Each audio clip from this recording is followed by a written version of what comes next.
नमस्कार दोस्तों, आपका स्वागत है मेरे चैनल अतरंगी सी कहानियाँ में।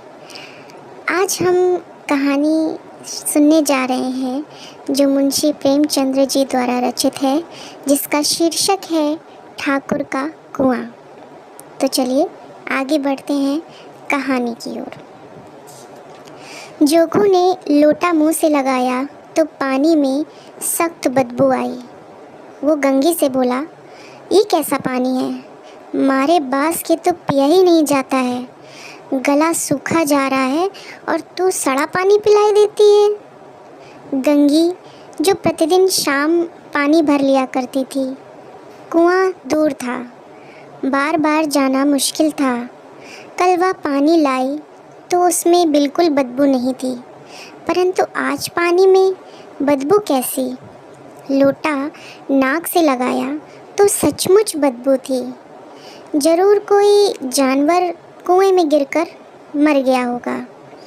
मगर दूसरा पानी आए तो आए कहाँ से? ठाकुर के कुएं पर कौन चढ़ने देगा? दूर से तो लोग डांट कर भगा देंगे। साहू का कुआं गांव के उस सिरे पर है, परंतु वहाँ भी कौन पानी भरने देगा? और फिर तीसरा कुआं गांव में है ही नहीं। जोगू कई दिन से बीमार है। कुछ देर तक तो प्यास रोक के चुप पड़ा रहा, फिर बोला, अब तो मारे प्यास के रहा नहीं जाता। ला थोड़ा पानी नाक बंद करके पी लो। गंगी ने पानी नहीं दिया। खराब पानी पीने से बीमारी बढ़ जाएगी, वह इतना जानती थी, परंतु ये नहीं जानती थी कि पानी को उबाल देने से उसकी खराबी जाती रहती। बोली, ये पानी कैसे पियोगे? ना जाने कौन सा जानवर मरा है, कुएं से मैं दूसरा पानी ला देती हूँ। जोगू ने आश्चर्य से उसकी ओर देखा। पानी कहाँ से लाएंगे?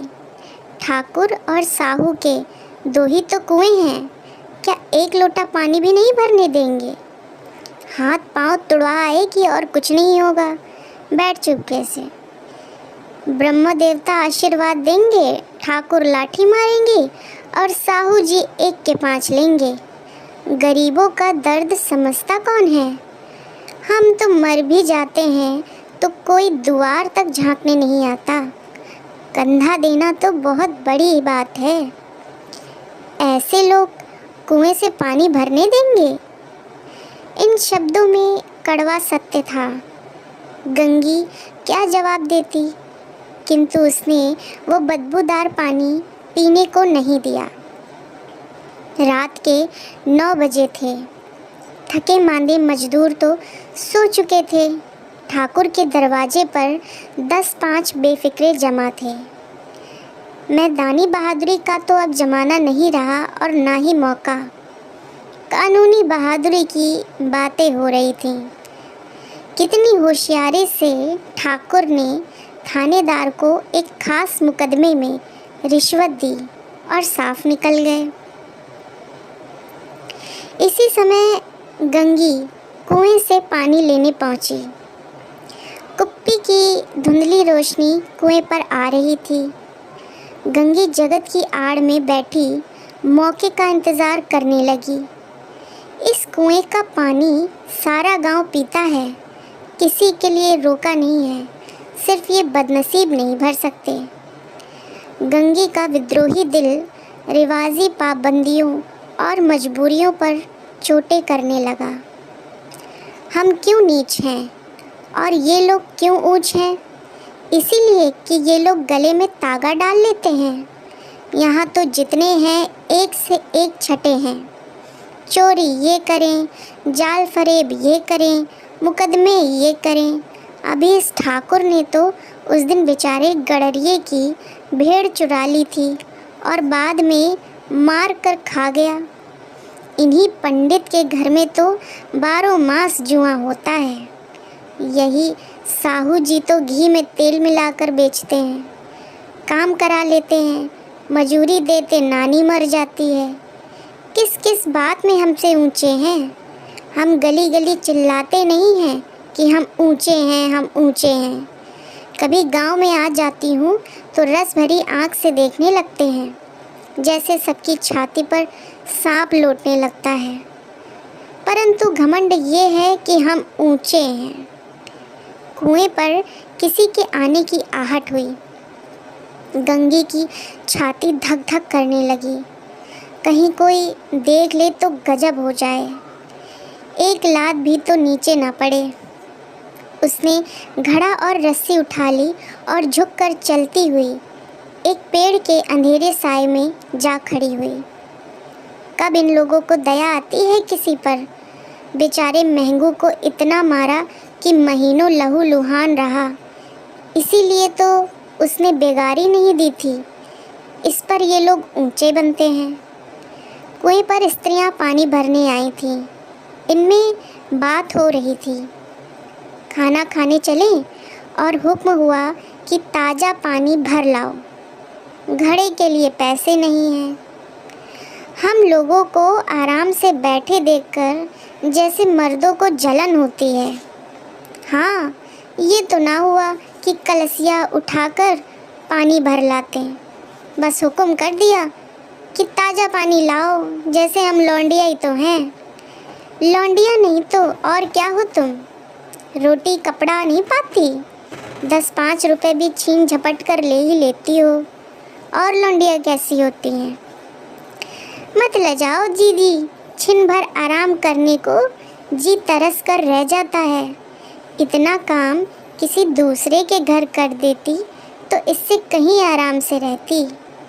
ऊपर से वह एहसान मानता। यहाँ तो काम करते करते मर जाओ, पर किसी का मुँह ही नहीं सीधा होता। दोनों पानी भरकर चली गईं तो गंगी पेड़ की छाया से निकली और कुएं की जगत के पास आई। बेफिक्रे चले गए थे। ठाकुर भी दरवाज़ा बंद कर अंदर आंगन में सोने जा रहे थे। गंगी ने क्षणिक सुख की सांस ली। किसी तरह मैदान तो साफ हुआ। अमृत चुरा लाने के लिए जो राजकुमार किसी ज़माने में गया था, वह भी शायद इसी सावधानी के साथ और समझबूझकर नहीं गया होगा। गंगी दबे पांव कुएं की जगत पर चढ़ी। विजय का ऐसा अनुभव उसे पहले कभी नहीं हुआ था। उसने रस्सी का फंदा घड़े में डाला, दाएं बाएं चौकन्नी दृष्टि से देखा, जैसे कोई सिपाही रात को शत्रु के किले में सुराग कर रहा हो। अगर इस समय वह पकड़ ली गई तो फिर उसके लिए माफ़ी या रियायत की रत्ती भर भी उम्मीद नहीं।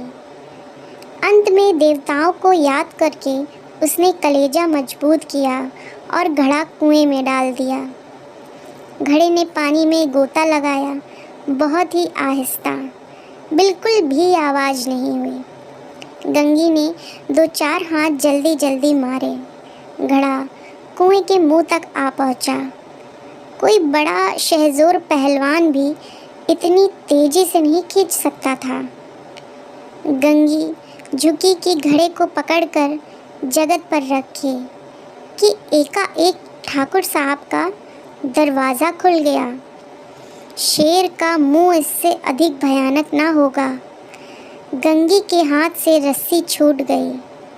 रस्सी के साथ घड़ा धड़ाम से पानी में गिरा और कई क्षण तक पानी में हिलकोरे की आवाज़ सुनाई देती रही। ठाकुर कौन है, कौन है, पुकारते हुए कुएं की तरफ आ रहे थे और गंगी जगत से कूदकर भागी जा रही थी। पर जब घर पहुंचकर देखा कि जोखू लोटा मुंह से लगाए वही गंदा पानी पी रहा है। तो दोस्तों, ये थी मुंशी प्रेमचंद्र जी की कहानी ठाकुर का कुआं।